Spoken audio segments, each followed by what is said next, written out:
Mi nombre es Brandon Biggs, y lo que les voy a contar aquí es algo que cambió mi vida para siempre. Durante mucho tiempo guardé esta experiencia para mí, pero recientemente sentí algo muy fuerte en mi corazón, como si el Señor mismo me estuviera pidiendo que finalmente la compartiera. No fue fácil tomar esta decisión. Nunca he hablado públicamente sobre esto, pero ahora sé que es el momento. Esta experiencia ocurrió la noche del 6 de julio de 2014. Todo esto lo guardé durante años.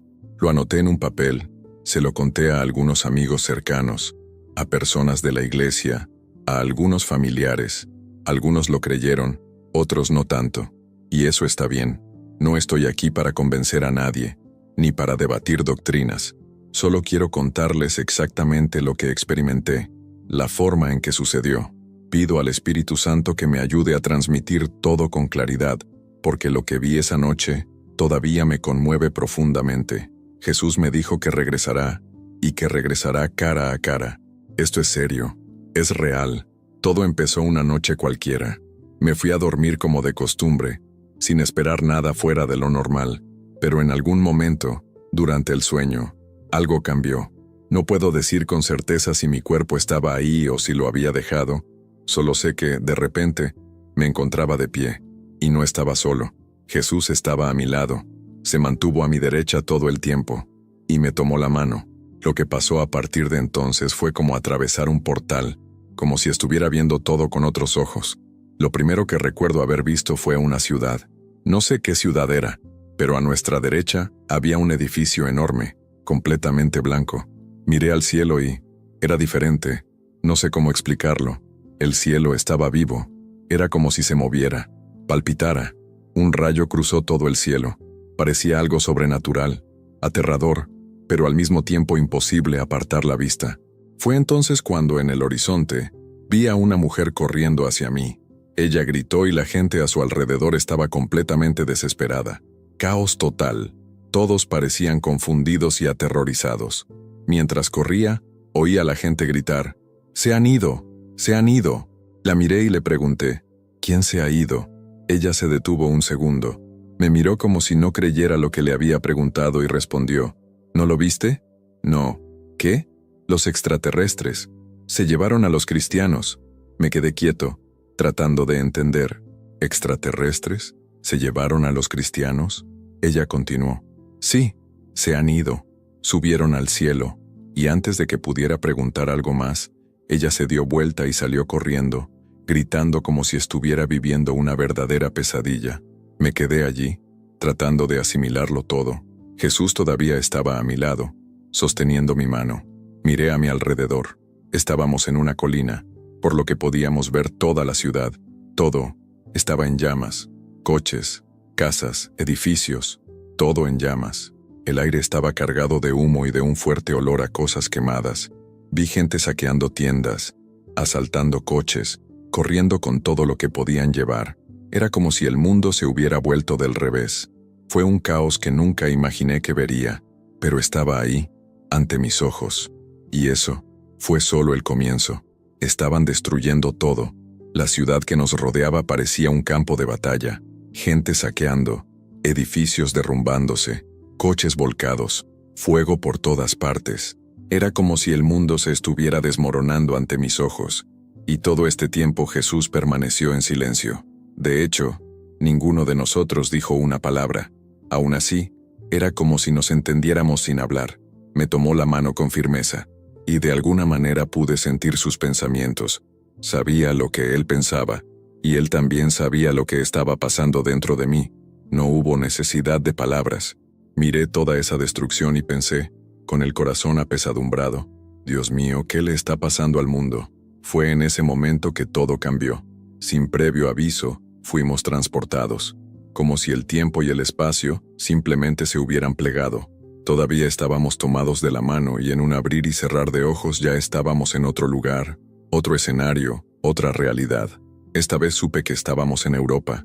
No sé cómo lo supe, solo lo sabía. Era como si estuviera viendo todo desde lejos, como si estuviera viendo una película, pero con una claridad tan intensa que parecía estar dentro. Vi a un hombre en Berlín. Al fondo había una enorme sala de reuniones, con una mesa redonda de madera oscura rodeada de sillas, y en ellos, los líderes del mundo entero, estaban allí, angustiados, buscando desesperadamente respuestas, dirección. Todos los ojos estaban puestos en ese hombre. Habló con firmeza, con confianza, dio órdenes, mostró soluciones. Era carismático, inteligente y poderoso. Vestía un impecable traje gris y tenía una fuerte presencia, imposible de ignorar. Sabía, en el fondo, que era del Medio Oriente. Entonces, de la nada, esa escena desapareció. Pero en ese mismo momento, el Señor me habló. Me mostró un pasaje de las Escrituras. No recuerdo los versos exactos, pero el mensaje era claro. Todos los reinos de la tierra serían dados a este hombre. En apenas una hora, todo cambiaría.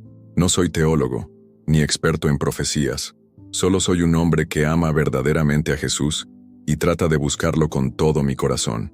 Pero lo que vi allí fue real. La siguiente imagen que me mostraron fue aún más impactante. Este mismo hombre apareció en televisión, en todas las cadenas. CNN, Fox News, todas las cadenas del mundo. Todos transmitían lo mismo. Estaba hablando con todo el planeta. Explicó, con inquietante calma, lo que había sucedido con aquellas personas desaparecidas. Él dijo, eran rebeldes, fueron tomados como castigo. Habló de los cristianos. Decía que ahora era el nuevo líder del mundo. Mientras miraba esto, me di cuenta de que poco a poco él estaba tomando el control, y el mundo lo aceptó. La gente parecía creer todo lo que decía. Fue en ese momento que me golpeó una verdad profunda, algo que sentí en lo más profundo de mi ser. Cada día nos despertamos con una paz tan presente que ni siquiera la notamos. Nos acostamos con esta paz, nos despertamos con ella. Incluso la persona más perdida de este mundo siente, de alguna manera, esta paz silenciosa. Pero cuando ocurra el rapto, cuando los hijos de Dios sean llevados, esa paz desaparecerá. Un vacío indescriptible se apoderará de la tierra, una ausencia total de alegría, de consuelo, de esperanza. Sentí esta ausencia, y fue el peor sentimiento que he experimentado en mi vida. Siempre pensé que el Espíritu Santo se iría con la iglesia, ya que Él vive en cada cristiano, pero para ser honesto, no sé cómo decir eso bíblicamente. Lo que sé, con seguridad, es que, cuando llegue ese momento, no habrá más intercesión, ya no habrá paz, no habrá más esperanza. El mundo se hundirá en un caos absoluto. Mientras ese hombre hablaba en televisión, una cosa me quedó clara: llevaba una paz falsa. Era como si con cada palabra esparciera un alivio ilusorio. La gente, ya completamente conmocionada por todo lo sucedido, comenzó a seguirlo casi de inmediato. Eran vulnerables, desesperado, y cuando aparece alguien ofreciendo consuelo, incluso si es falso, corren hacia él, y eso es exactamente lo que sucedió. Llegó a ser visto como la respuesta al caos, pero lo que ofreció no fue paz real, fue una paz sucia. Sé que puede parecer extraño llamarlo así, pero eso es lo que sentí. Era algo sombrío, disfrazado de alivio. Un consuelo que, detrás de la sonrisa, escondía algo terrible. Recuerdo claramente el momento en que apareció nuevamente en la televisión. Esta vez explicó con firmeza lo que, según él, les había sucedido a los cristianos. Fue una fría mentira, pero la dijo con tanta convicción que parecía cierta. La gente creyó, casi como si quisieran creerlo. Poco después, vi una escena impactante. En lugares como Irán, Irak y partes de Pakistán, la gente celebraba en las calles. Gritaron de alegría: «¡Ha llegado el Mahdi! ¡Ha llegado el Mahdi!». En ese momento no tenía idea de lo que eso significaba. Solo más tarde lo entendí un poco mejor. Investigué y descubrí que el Mahdi es una figura esperada por muchos como un gran líder espiritual y político. Pero confieso que, a día de hoy, no sé exactamente de qué puedo o no hablar en plataformas como YouTube, así que prefiero no entrar aquí en tanto detalle. Pero el caso es que este hombre procedente de Oriente Medio, musulmán, fue reconocido por muchos como el Mahdi. Él mismo se identificó como tal, y esto solo hizo que aún más personas se rindieran a su autoridad. Luego vino una orden extraña. Apareció en televisión exigiendo que todos llevaran sus Biblias a los estadios, juzgados, comisarías y otros lugares públicos. Decía que si alguien encontraba una Biblia en casa o en cualquier otro lugar, era obligatorio entregarla, y la gente obedeció, sin dudarlo, sin duda. Vi con mis propios ojos cómo se formaban esas enormes pilas de Biblias. Eran tantos que ocupaban estantes enteros, hasta donde alcanzaba la vista, millones de ellos. Lo que me inquietó aún más fue que cada persona que entregaba una Biblia tenía que dejar su nombre y sus datos. Todo quedó grabado, y dijo que cualquiera que quisiera consultar la Biblia más tarde podría hacerlo. Pero fue una trampa. Cuando alguien iba a mirar una Biblia, en realidad estaba siendo marcado, observado. Observó. Era como si hubieran montado una biblioteca falsa, pero en realidad era un sistema de control absoluto. Meses después vi una escena aún más impactante. Un campo de fútbol completamente cubierto de Biblias. Montones inmensos, que alcanzan 3 o 4 pisos de altura. Fue surrealista. Y luego, por orden suya, todo fue quemado. Las llamas comenzaron a engullir las escrituras como si quisieran borrar cualquier recuerdo de Dios de la tierra. Una espesa nube de humo se elevó hacia el cielo, oscura y pesada mientras el fuego consumía cada página. Después de eso, vi cómo se cambiaban las banderas de los países. Cada tribunal, cada edificio oficial. Los lugares que alguna vez portaron símbolos nacionales ahora estaban todos cubiertos con su nueva bandera. Era una bandera negra, con franjas verdes y blancas. En el centro, enormes espadas doradas tipo sable, cruzadas de forma imponente. Cada color parecía representar un grupo específico, tal vez grupos u organizaciones extremistas que se alinearon con él, pero sinceramente, no conozco todos los nombres. Y, para ser honesto, ni siquiera sé si puedo hablar abiertamente de ello aquí. Lo que sé es que no se trataba simplemente de un nuevo régimen, fue dominio total. Un control que no se detenía en lo físico. Quería controlar la fe, el espíritu, los pensamientos. Los grupos que ayudaron a ese hombre a tomar el control del mundo fueron, en cierto modo, recompensados. Lo apoyaron desde el principio, ayudaron a difundir su influencia, y por eso fueron reconocidos, agradecidos por haberse puesto al servicio de lo que él representaba. Así fue como su dominio creció, se fortaleció, y se extendió por toda la tierra. Después de eso, me llevaron a otro lugar. Seguí con Jesús a mi lado, y lo que vi me impactó profundamente. Era una escena nueva. Todos los viernes, en todas partes del mundo, la gente se veía obligada a adorarlo. Esto no fue opcional. Era un orden mundial, un nuevo sistema de culto, rígidamente impuesto. Todos debían vestir ropa blanca. Las mujeres vestían vestidos largos y se cubrían la cabeza con pañuelos blancos. Los hombres vestían túnicas blancas y algo así como turbantes. Todos, sin excepción, iban vestidos de blanco. Era una extraña uniformidad, casi como si quisieran borrar la individualidad de las personas. Se alinearon en filas perfectamente organizadas, una al lado de la otra, como si fueran piezas de un mismo tablero, y todos debían arrodillarse ante él, en adoración. Vi estas escenas sucediendo en todas partes. Plazas, centros de ciudades, tribunales, y lo más impactante fueron esas enormes pantallas instaladas a los lados de los edificios, verdaderas paredes digitales. Todos los viernes aparecía en ellos esa figura. No importaba si estabas en América, Europa o cualquier rincón del planeta, todos tuvieron que detenerse, arrodillarse y adorarlo. Mientras observaba todo esto, noté algo extraño. Algunas de las ciudades y lugares donde esto sucedió me parecieron familiares. Vi vídeos en internet, vídeos sencillos de turistas paseando, y reconocí lugares concretos, incluso algunos de mi propia ciudad. También vi lugares en Roma. Eso me puso la piel de gallina. Era como si el mundo entero ya estuviera preparado para este tipo de adoración. Pero entonces el enfoque cambió. Ya no lo miraba a él, sino a los cristianos que habían quedado. Esa parte fue difícil, y lo sé. Tal vez muchos no quieran escuchar eso. Puede que te duela, puede que te moleste, pero eso es lo que vi, y necesito ser fiel a lo que me mostraron. Muchos de los que quedaron atrás eran personas que predicaban el mensaje de la gracia, pero vivían como el mundo. Tenían apariencia de piedad, sabían hablar bellamente, citaban versos, pero su corazón estaba lejos de Dios. Pensaron que estaban salvos. Pensaron que estaban en el camino correcto, pero vivían una fe superficial y diluida. Y Jesús ya había hablado de esto. Los que dijeron, en tu nombre expulsamos demonios, curamos a los enfermos. Pero él responde, nunca te conocí, aléjate de mí. Eso es exactamente lo que pasó. Estaban por todas partes. Miles. Hombres y mujeres que pensaban que lo tenían todo, pero se quedaron atrás.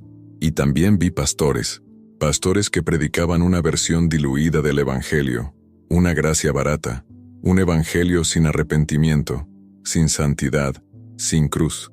Ellos también se quedaron.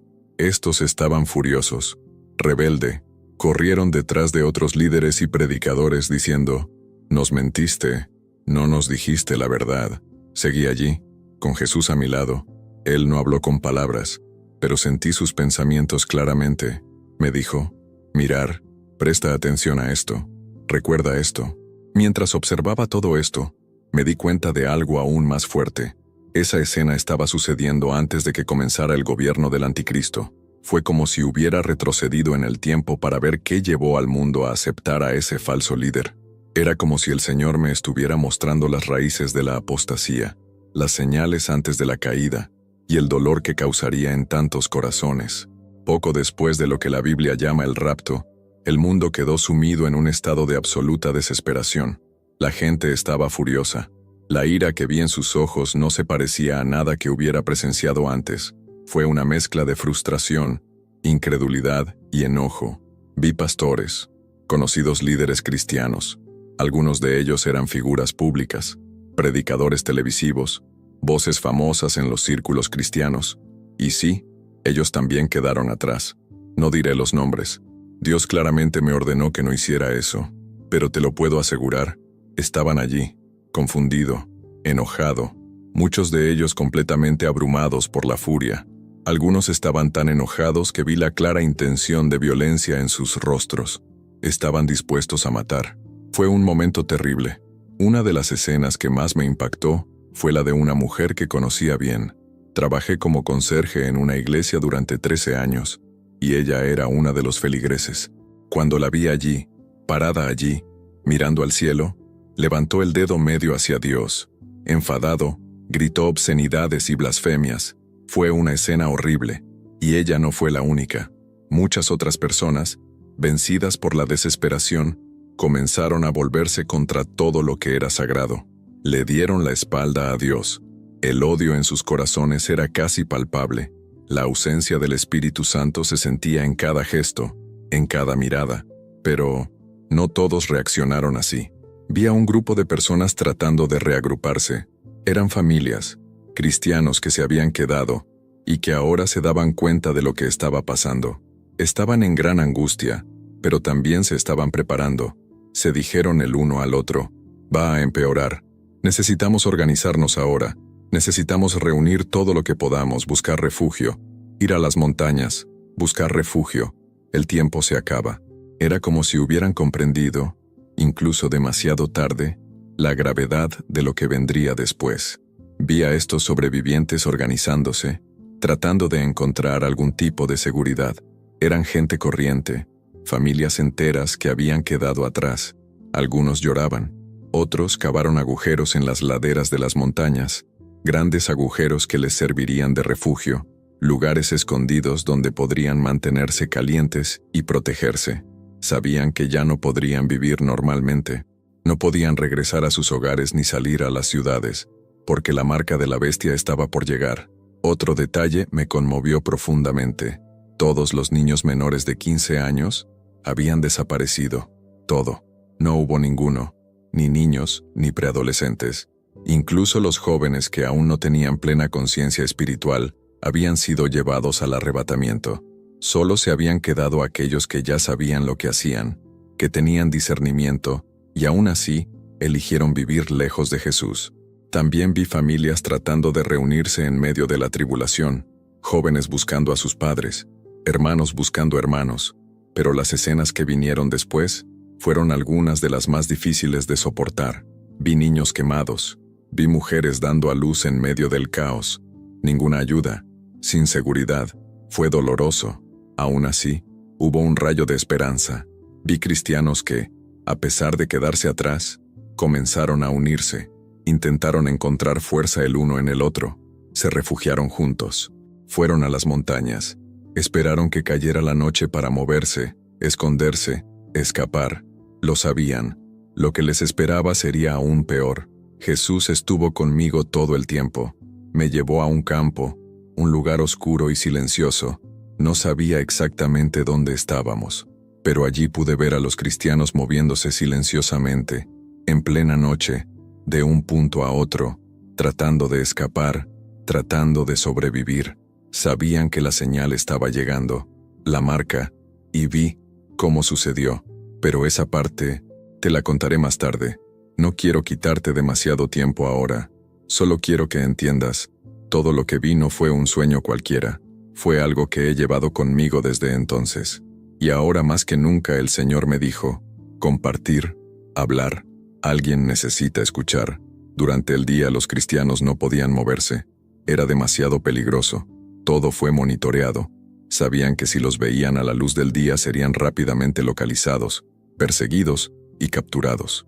Por lo tanto, solo se aventuraban de noche, cuando el silencio y la oscuridad ofrecían una pequeña posibilidad de escapar. Intentaban llegar a lugares seguros, refugios improvisados lejos de las ciudades, lejos de la vigilancia. Algunas de estas áreas eran granjas apartadas, lugares con pastos altos, campos abiertos o pequeños valles escondidos. Los únicos que aún lograron protegerse con algo de fuerza fueron los agricultores. Muchos todavía tenían armas. No vi muchos cristianos armados, tal vez porque huían a toda prisa, tal vez porque no estaban preparados, pero los agricultores sí, y recuerdo claramente una escena. Un grupo de cristianos intentaba cruzar un campo de agricultores durante las primeras horas de la mañana. Todo quedó en silencio, hasta que los perros comenzaron a ladrar al sentir su presencia. El hombre, asustado, encendió las luces del porche y agarró su arma. Era calibre .22. Lo sabía. Disparó tiros al aire y luego llamó a las autoridades diciendo que había gente moviéndose por la noche. No sabía que eran cristianos que intentaban escapar, pero lo sabía. Y fue entonces cuando comenzó la persecución. Poco después llegaron unos hombres en camionetas Hammer negras, vehículos blindados, cristales completamente oscuros, luces azules en el interior que parecían infrarrojas. Nunca he visto nada igual. Era como si estos vehículos estuvieran hechos especialmente para rastrear y capturar. Los cristianos intentaron actuar rápidamente. Comenzaron a empujar bloques de cemento y madera para intentar bloquear el camino. Cualquier cosa que pueda retrasar los camiones. Solo querían ganar tiempo, unos segundos más para escapar. Corrieron lo más rápido que pudieron, desesperado. Pero los hombres salieron de los vehículos con precisión militar. Llevaban máscaras tácticas negras con capuchas. Todos iban vestidos con ropas oscuras, chalecos y armas que nunca antes había visto. No eran armas normales. Lo que llevaban parecía una especie de pistola que disparaba, no balas, sino energía. Algo magnético, como si fuera una onda eléctrica. No había cables como las pistolas paralizantes normales. Cuando apuntaron y dispararon, salió un pulso que derribó a la persona al instante. No se parecía a nada de lo que conocía. Las personas no murieron por el disparo, pero cayeron al suelo aturdidas como si se hubieran desmayado. Algunos intentaron levantarse al cabo de unos segundos, pero ya era demasiado tarde. Estaban rodeados, capturado. Estos hombres dieron entonces un ultimátum. Vi a una mujer con 2 niños pequeños, un niño y una niña. Debían tener unos 4 o 5 años y estaban allí, juntos, temblando. Los soldados se acercaron y dijeron fríamente, «Vamos a cortarlos primero. Si niegas a Jesús, tus hijos se salvarán. Si no lo niegas, te mataremos aquí y ahora». La amenaza era clara, cruel. El padre, con valentía en los ojos, respondió de inmediato, «No aceptaremos la marca. Si vamos a morir, moriremos, pero no negamos a Jesús». La madre, en shock, desesperada, empezó a gritar, «No, por favor, no puedes lastimar a mis hijos». Uno de los hombres empuñaba un arma diferente. Era como una guadaña o una espada grande, pesada y afilada. Ya tenía al niño posicionado, con el cuello expuesto. Estaba listo para atacar. No hubo piedad, ningún signo de compasión. El ambiente era pesado, oscuro. Sabía que ese momento era real. Nada allí era simbólico. Nada fue solo una advertencia. Era la realidad de un mundo donde la presencia de Dios había sido eliminada y donde el mal reinaba sin límite. Así resultaron las cosas. El padre gritó una vez más con la voz llena de desesperación: «No aceptes la marca». Pero antes de que pudiera decir algo más, fue silenciado. Al mismo tiempo, vi todo. Le arrancaron la cabeza y la rodaron hasta detenerse justo a mis pies. El olor era horrible, un olor a muerte, a sangre caliente y podredumbre. Fue insoportable. Jesús estaba conmigo, todo el tiempo, pero él no dijo nada. Él simplemente me miró, con firmeza, y me dijo: «Mira». Y miré. La mujer, completamente en shock, cayó de rodillas. Abrazó fuertemente a sus hijos, llorando sin parar. Presa del pánico, gritó: «Lo acepto, acepto el chip, pero no lastimes a mis hijos». Y entonces sucedió algo que parecía imposible. En cuanto consiguió el chip, los niños que gritaban desesperados dejaron de llorar. De una hora a otra, la desesperación desapareció de sus rostros. La mujer también dejó de llorar. Las lágrimas se secaron como si nunca hubieran existido. Era como si alguien hubiera borrado sus emociones. Los ojos perdieron su brillo. Estaban vacíos, fríos. Simplemente colgaron. Era como si el chip hubiera enviado algún tipo de señal directamente al cerebro. Inmediatamente, todos se calmaron, como si nada hubiera pasado, como si la muerte de su padre, que segundos antes había sido tan devastadora, ya no importara. Se convirtieron en zombies, frente a mí, y la cosa no quedó ahí. Vi a un hombre encima de un puente. Él también ya había aceptado el chip. Lo tenía en la mano, listo para jugar. La desesperación era visible, pero de repente se detuvo. Se quedó quieto unos segundos, como si estuviera escuchando algo. Entonces, de la nada, se calmó. Bajó del puente lentamente, como si nunca hubiera pensado en saltar. Parecía hipnotizado. No sé cómo explicarlo, pero parecía que el chip sabía lo que iba a hacer, como si hubiera detectado el nivel de desesperación y hubiera enviado algún tipo de impulso, tal vez una hormona o una sustancia química. Fuera lo que fuese, funcionó. Él simplemente se dio por vencido. Después de eso, caminé por una calle y vi a algunas personas cortando el césped, pero había algo muy extraño allí. Estaban físicamente allí, pero era como si no estuvieran allí. Pasé por delante y nadie me vio. Llamó, gritó, nada. Siguieron cortando el césped mirando a la nada, con los ojos en blanco. Se movían como robots. Era como si estuvieran atrapados en un mundo paralelo, completamente ajenos a lo que sucedía a su alrededor. Otro efecto del chip, tal vez, pero no entendía cómo. Entonces Jesús me llevó a una ciudad. La entrada estaba rodeada por gigantescos muros de hormigón, como fortalezas que bloqueaban todas las calles. Eran grises, fríos, inmensos. Guardias armados custodiaban cada entrada, y solo dejaron pasar a los que tenían el chip. Sin él, morirías instantáneamente. Sin conversación, no hay posibilidad. Era aceptar o morir. Vi a una mujer en la fila, piel blanca, cabello castaño. Estaba con un grupo de personas. Algunos parecían normales, pero otros tenían heridas horribles en la cabeza y las manos. Parecían quemaduras profundas, como si el cuerpo rechazara el chip. Las heridas parecían úlceras abiertas. Fue aterrador. Y aún así, incluso con dolor, incluso con sangre, la gente lo aceptó. Así era el mundo ahora, un mundo controlado, frío, y yo solo podía mirar, tratando de entender dónde iba a terminar todo esto. La mujer intentaba disimular las heridas con maquillaje, intentando disimular lo que no se podía ocultar. Estaba desesperada porque sabía que, sin poder atravesar la barrera, no podría sobrevivir. La gente de alrededor tenía hambre y estaba dispuesta a hacer cualquier cosa para obtener recursos. Cuando llegó a la puerta de la ciudad y trató de comprobarlo, inmediatamente se dieron cuenta de lo que estaba haciendo. Intentando ocultar las heridas, intentando engañar. Fue en ese momento que las cosas dieron un giro inesperado. Aunque sabíamos que estaba tratando de engañarnos, ya nadie parecía capaz de detener lo que estaba sucediendo. La gente estaba tan desesperada que cualquier cosa les resultaba aceptable. No estoy seguro, pero creo que era cristiana. Jesús nunca habló realmente de quién era ella, Pero en el momento en que se dieron cuenta de lo que había hecho, no hubo tiempo para el arrepentimiento. Sin dudarlo, tomaron una gran guadaña y brutalmente la golpearon en la cabeza. Su cabeza rodó hasta el suelo y a su alrededor, la gente en la fila que miraba no hizo nada. Ellos no reaccionaron. Parecían apáticos, como si estuvieran vacíos por dentro. Era como si les hubieran borrado todas las emociones, como si se hubieran convertido en máquinas programadas, incapaces de preocuparse por la muerte de otro ser humano. Lo que vi me dejó sin palabras.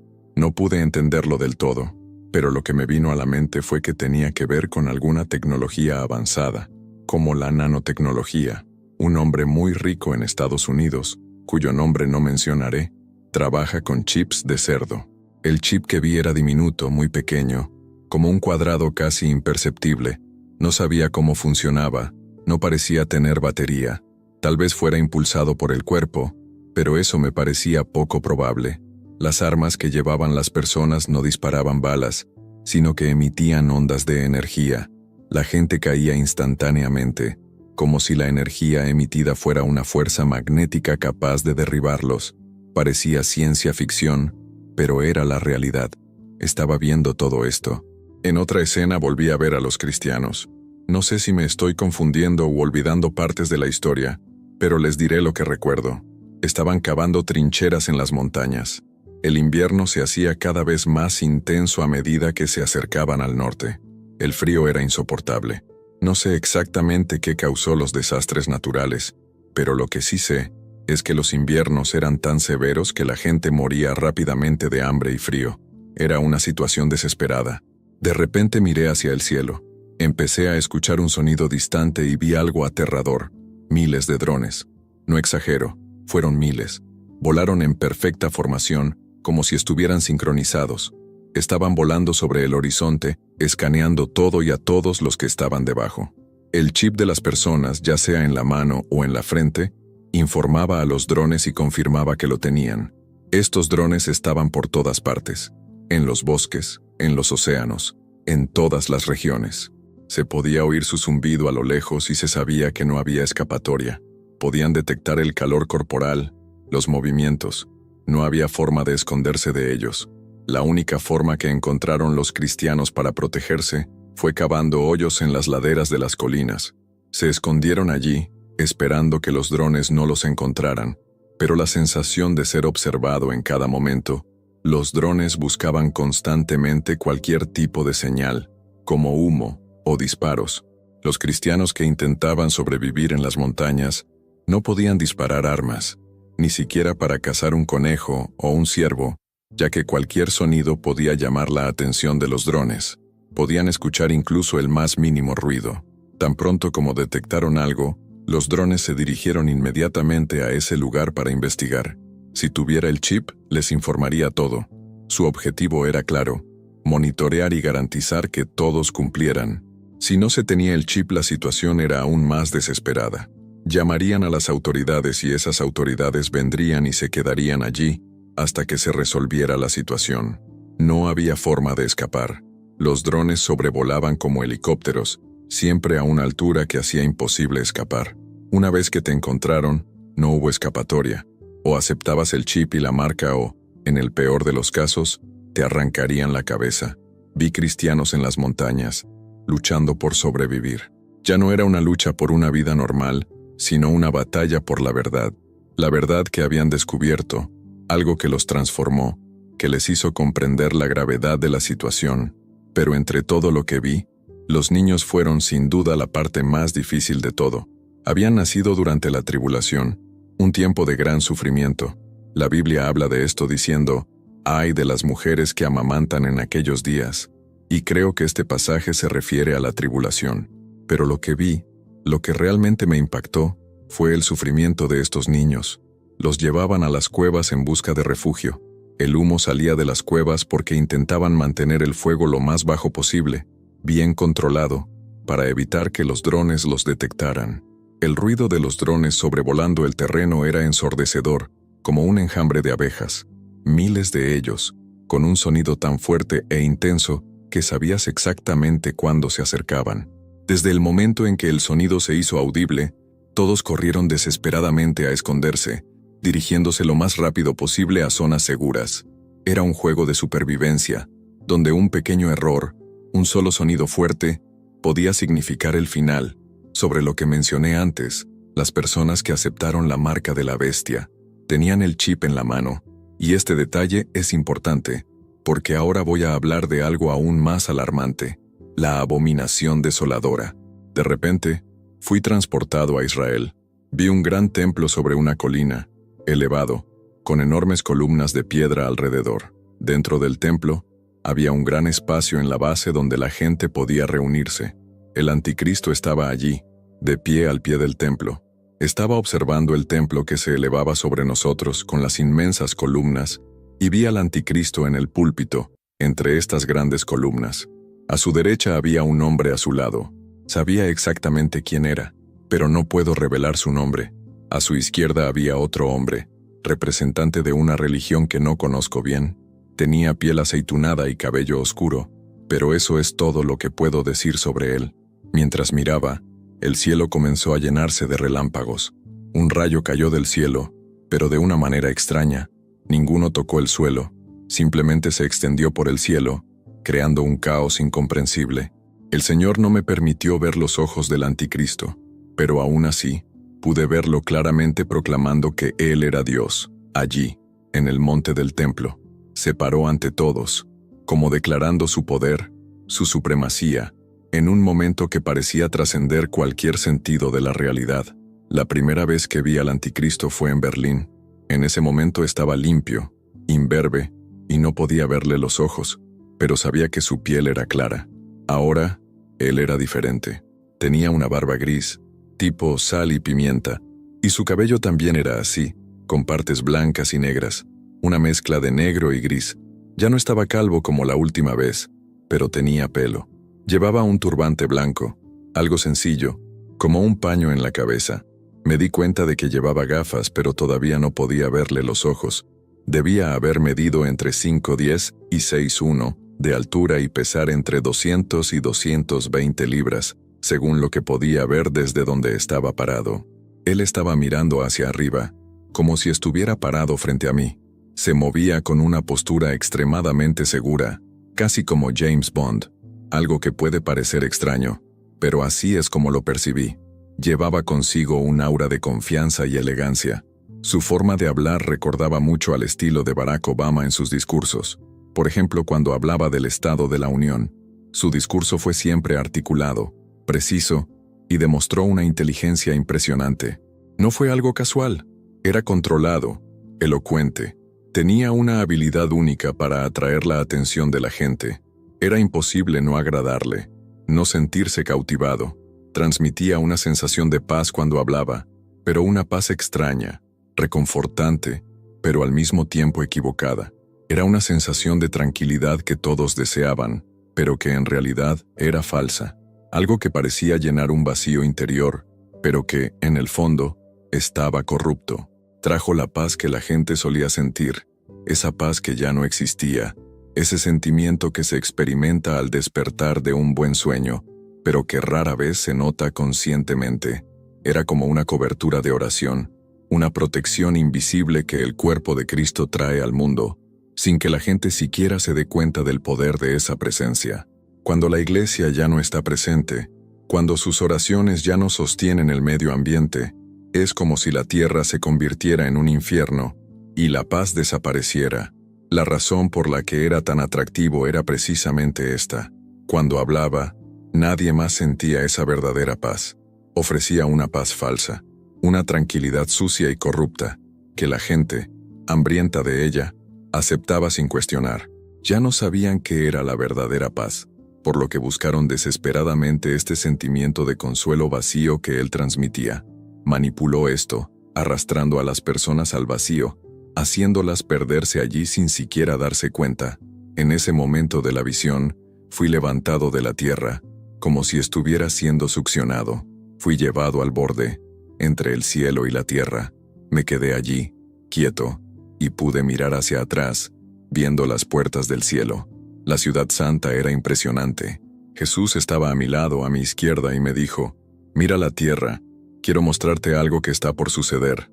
Me quedé impresionado y al mismo tiempo muy emocionado. Miré a la tierra, que giraba ante mí. Me preguntó, ¿ves todas estas luces ahí abajo? Le confirmé que así era y me explicó, estas luces son almas. Luego dijo, un gran avivamiento está a punto de tener lugar en la tierra. Vi una gran cosecha, una última cosecha, como si fuera una ola de transformación espiritual. No quiero añadir palabras a lo que me dijo, pero eso es lo que me estaba mostrando. Cuando me miró, noté algo que nunca olvidaré. Tenía los ojos llenos de lágrimas. Él dijo, ¿ves China? Le dije que sí, y él continuó, muchos de ellos murieron a causa de mi evangelio. El evangelio les costó algo, Brandon. Se miró a sí mismo, como si estuviera inmerso en la alegría por la dedicación sacrificial que estas personas dieron por el evangelio. Cuando miré lo que me estaba mostrando, vi una serie de cadenas doradas, que parecían calles de oro, pero cuando miré más de cerca, me di cuenta de que no eran calles de oro. Cada una de esas luces representaba un alma. Entonces le pregunté, Señor, ¿qué es esto? Y él respondió, estas son las iglesias clandestinas en China. Cada luz, me explicó, representaba un alma. Quedé profundamente impresionado, asombrado, porque estaba viendo almas salvadas, esparcidas por toda Asia. Estos hilos dorados se extendían por todo el continente, subiendo un poco por Corea del Norte, Corea del Sur, hasta Japón. Las luces brillaban por todas partes. Luego miré a Filipinas y vi más luces allí también. Luego miré a Australia y vi que también había luces, como si la salvación se estuviera extendiendo por todo el mundo. Pero lo que realmente me llamó la atención fueron los círculos geométricos. Lo mejor que puedo describirlos son círculos redondos, extendidos por toda Europa, Francia, Alemania y otros países. Algunos círculos eran más grandes que otros, y dentro de ellos había luces. No sabía exactamente qué representaban estos círculos, pero el Señor me pidió que mirara las almas. Me imaginé que esos círculos eran lugares de avivamiento, puntos de gran despertar espiritual, donde la gente iba en busca de avivamiento. Luego miré al Medio Oriente y me di cuenta de que no había tantas luces como las que veía en lugares como África, Europa, América, Canadá, México y América del Sur. En lugares como Pakistán, Afganistán, Irak e Irán, hubo un avivamiento.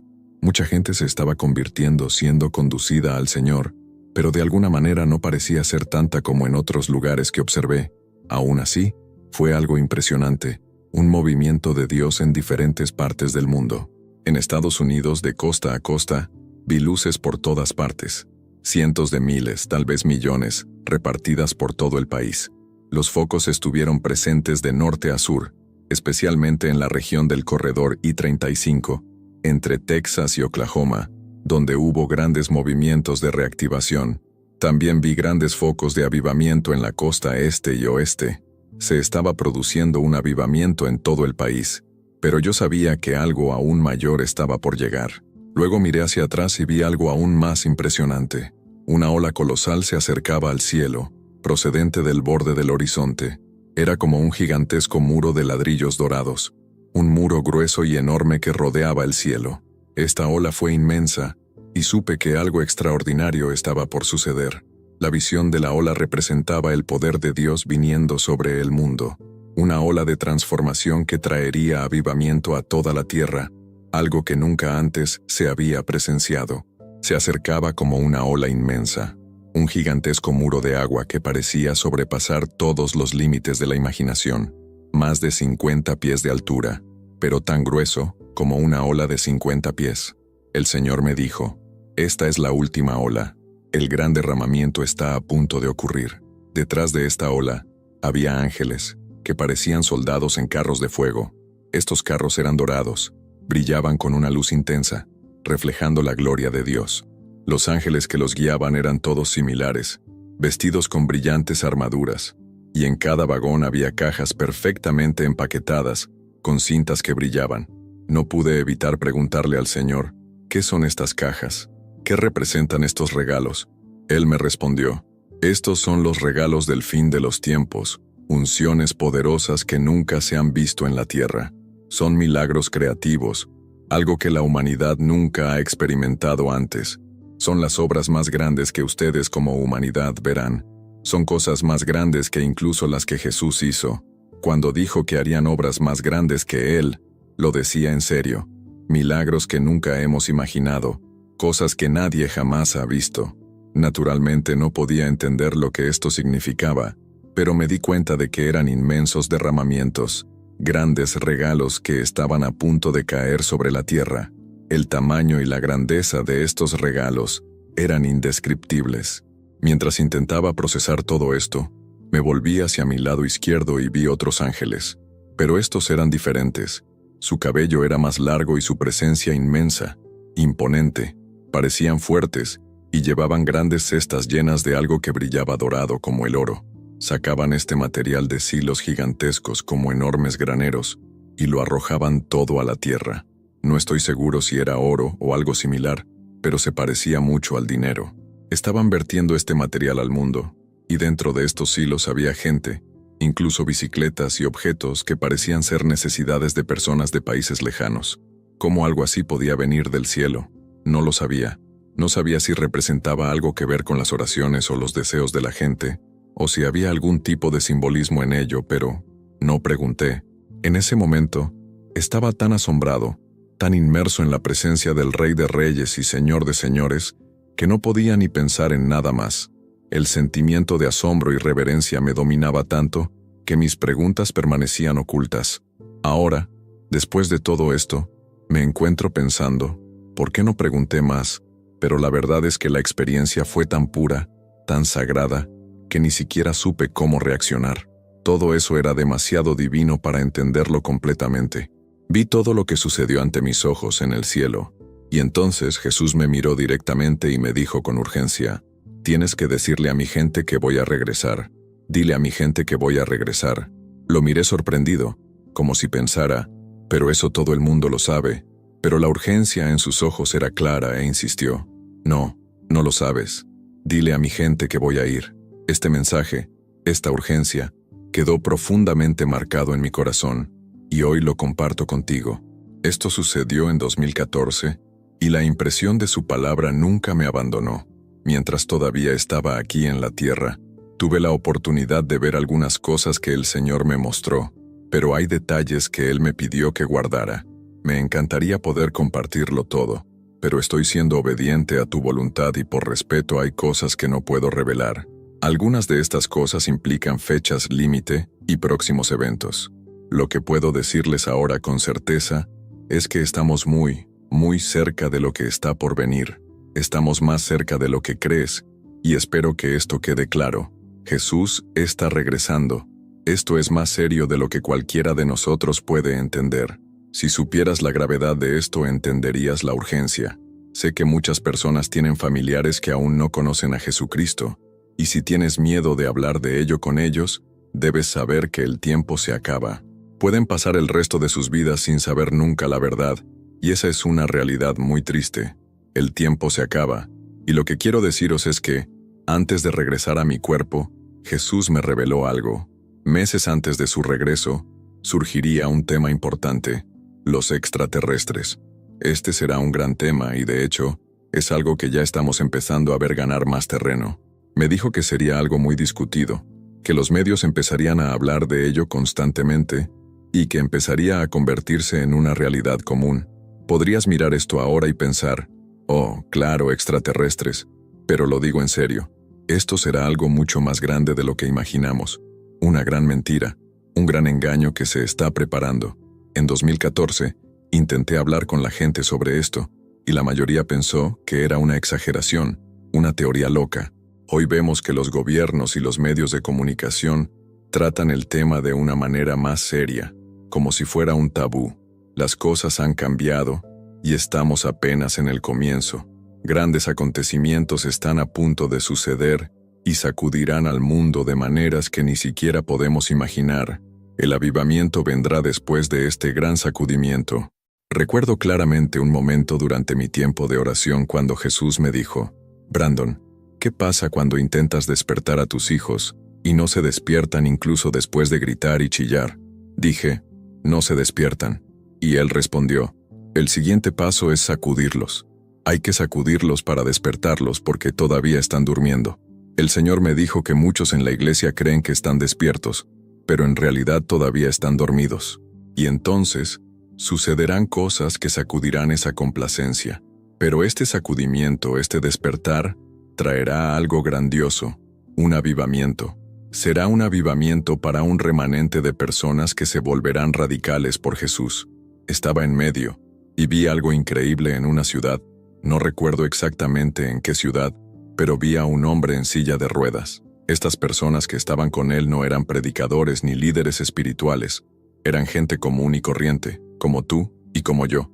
Se acercaron a él, oraron por él, y en ese momento, Dios lo sanó allí, en la calle, delante de todos. Fue un verdadero milagro, como los que realizó Jesús. Y eso es lo que debemos esperar. Milagros, señales, prodigios, cosas que sacudirán al mundo. ¿Y sabes qué? No es necesario ser pastor, consejero, líder juvenil o profeta famoso para ser usado por Dios. Él te usará, donde estés. Jesús va a hacer algo grande en tu vida, algo poderoso, y tú serás un canal de su gloria. El momento está llegando y tú tienes un papel fundamental en este despertar. Si se lo permites, Él puede usarte para tocar las vidas de quienes te rodean, en tu vecindario, en el supermercado, en la gasolinera, en la tienda naturista. Todo lo que tienes que hacer es entregarte a Él, desear ser utilizado para su obra. Despierta cada día con la expectativa.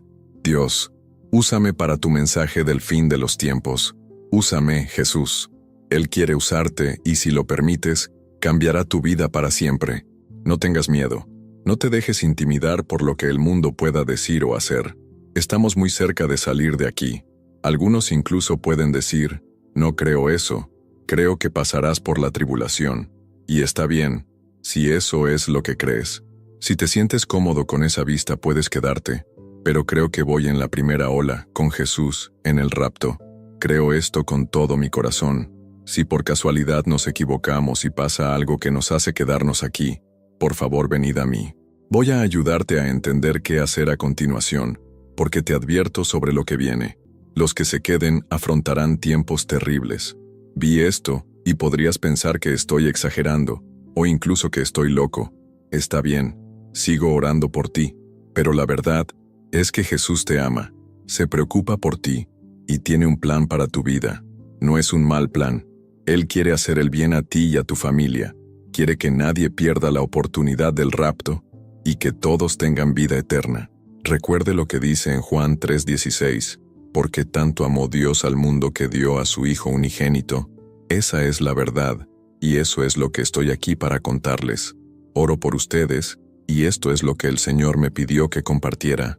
Me dijo varias veces que hablara de su regreso, y al principio dudé por la persecución que podría generar, pero ahora ya lo superé. Sé que llega el momento. Cuando empezaron a hablar de extraterrestres, eso es exactamente lo que Él me reveló cuando estaba a las puertas del cielo con Él. Algo muy interesante sucedió recientemente y quiero compartirlo con ustedes. Durante mucho tiempo pasé por un lugar de mi ciudad y siempre pensé que allí en la tribulación habría un Starbucks. En aquel entonces era un asador, pero siempre les decía a mis hijos, habrá un Starbucks a la vuelta de la esquina cuando Jesús regrese. Nunca le dije esto a nadie, pero estaba seguro. Sabía que algo iba a cambiar en ese lugar. Starbucks, para los que no lo saben, es una famosa cadena de cafeterías. Era algo tan claro en mi mente que lo creía profundamente. Y finalmente, ¿qué pasó? Pasó el tiempo y ese lugar se convirtió en un taco bueno. Luego cerró durante la pandemia. Luego, hace unas semanas, demolieron el edificio. Estaba pensando, vaya, me equivoqué. Tal vez estaba confundido, pero de alguna manera parecía muy conectado con lo que el Señor me dijo. Él nos advierte de muchas maneras, y las señales están en todas partes. Todo esto para decir que lo que viene es real, y hay que estar preparado. No ignores las señales, no te dejes engañar. Jesús regresará, y eso es más seguro que nunca. Entonces, de repente comencé a ver que algo increíble sucedía. Se estaba construyendo un nuevo edificio exactamente en el mismo lugar que había predicho, según una visión que tuve. La semana pasada, pasé por el autoservicio y le pregunté al empleado qué estaban construyendo allí. Él respondió con una sonrisa, Allí van a construir un Starbucks. Me quedé totalmente sorprendido. Esos edificios que vi en mi visión de la tribulación, que no existían en 2014, ahora se están construyendo ante mis ojos. Fue para mí un momento de profunda reflexión, una confirmación de que algo se está desarrollando de manera sorprendente. Fue realmente impresionante, algo que solo puedo compartir con ustedes. Quiero recordarles algo muy importante. Jesús te ama. Si has vivido un estilo de vida comprometido y pecaminoso, pero has conocido a Jesús y te has alejado, hoy es tu día para regresar a Él. No importa lo lejos que hayas llegado, Él tiene los brazos abiertos esperándote. Quiero orar por ti ahora. Padre, te agradezco por cada persona que ve este video. Los levanto ante ti y te doy gracias por convertirnos en cristianos renovados, ardiendo en fuego, salvados radicalmente, con sentido de urgencia del tiempo que vivimos. Te doy gracias, Padre, por despertar ahora sus espíritus, para que encuentren al Señor de una manera nueva, con un fuego nuevo, una llama nueva en su interior, para que puedan liberarse de todo lo viejo y de todo el compromiso que han vivido hasta ahora. Y tal vez haya alguien mirando que aún no conoce a Jesús como su Señor y Salvador personal. Si estás listo para entregar tu vida a Jesús, repite esta oración conmigo. Señor Jesús, ven a mi corazón. Escribe mi nombre en el libro de la vida. Perdona mis pecados, límpiame de toda maldad. Me alejo del diablo y de todas sus malas obras y vengo a ti, Jesús, como un vaso roto que necesita de ti. Lléname de tu Espíritu Santo. Límpiame de todo pecado. Gracias, Señor. Te acepto como mi Señor y Salvador. Si hiciste esta oración con fe y sinceridad, ahora eres salvo. El siguiente paso es encontrar una iglesia donde puedas crecer en la fe. Si no sabes dónde, busca en Internet. Encuentra una buena iglesia basada en la Biblia, un lugar que enseñe la palabra de Dios y te ayude en tu caminar cristiano. Hay muchas iglesias maravillosas y, si no puede encontrar una cerca de usted, mire los servicios en línea. Alimenta tu fe, porque la palabra de Dios tiene el poder de transformar completamente tu vida. Quiero recordarte una vez más. Jesús te ama, Él se preocupa profundamente por ti y tiene un plan para tu vida. No importa lo que hayas enfrentado hasta ahora, Él puede cambiarlo todo. Encuentra una iglesia fiel a la palabra de Dios que te ayude a crecer. Recuerda, Jesús puede cambiar tu vida para siempre. Muchas gracias por mirar. Si algo de lo que dije aquí te tocó el corazón, compártelo con alguien. Si no estás de acuerdo con algo, está bien, tíralo. Pero si te ha bendecido, compártelo, porque el mensaje de Jesús hay que difundirlo. Que Dios los bendiga abundantemente. Ahora que has escuchado este poderoso testimonio, te pregunto, ¿qué vas a hacer con todo esto? ¿Estás dispuesto a cambiar el rumbo de tu vida, entregarte completamente a Jesús y vivir de manera radical y transformada? ¿Qué te impide dar el siguiente paso? La vida de entrega y compromiso con Jesús no es fácil, pero es la única que trae verdadera paz, propósito y realización. La invitación está frente a ti. ¿Estás listo para dejar ir todo lo que te ha detenido y abrazar el avivamiento que Dios tiene para ti? Sé que dar este paso muchas veces puede resultar difícil. El miedo, las inseguridades, las dudas, todo puede parecer demasiado grande para superarlo. Pero detente un momento y piensa, ¿dónde quieres estar en 1, 2, 5 años? ¿Cuál será el legado que dejarás? ¿Qué impacto quieres tener en el mundo? La decisión de seguir a Jesús e involucrarse profundamente con Él es una elección personal, pero al mismo tiempo, no solo afecta tu vida, afecta a todos los que te rodean. Entonces la pregunta es, ¿quieres ser un agente de cambio en este mundo o permanecerás en la zona de confort, simplemente observando cómo suceden las cosas? Te reto a aplicar todo lo aprendido. No dejes que este conocimiento se pierda. Tienes un propósito mayor, una misión divina y no tengo tiempo que perder. Empiece ahora. Vuelve al Señor, vive con fuego renovado y deja que Él te use de manera poderosa. El avivamiento comienza contigo. Si sientes la necesidad de cambiar, si estás listo para dar ese paso, no esperes más. Suscríbete al canal, activa las notificaciones y continúa aprendiendo sobre cómo vivir una vida radicalmente transformada por Jesús. Cada video es una nueva oportunidad para que crezcas, te hagas más fuerte y, quién sabe, incluso seas la clave para transformar la vida de otras personas. Ahora la pregunta es, ¿qué vas a hacer con todo esto? ¿Estás listo para seguir el llamado de Dios? Comenta abajo qué te parece todo esto. Quiero saber tu opinión. Vayamos juntos en este camino de fe y transformación. Dios tiene algo increíble para ti, y lo mejor está por venir.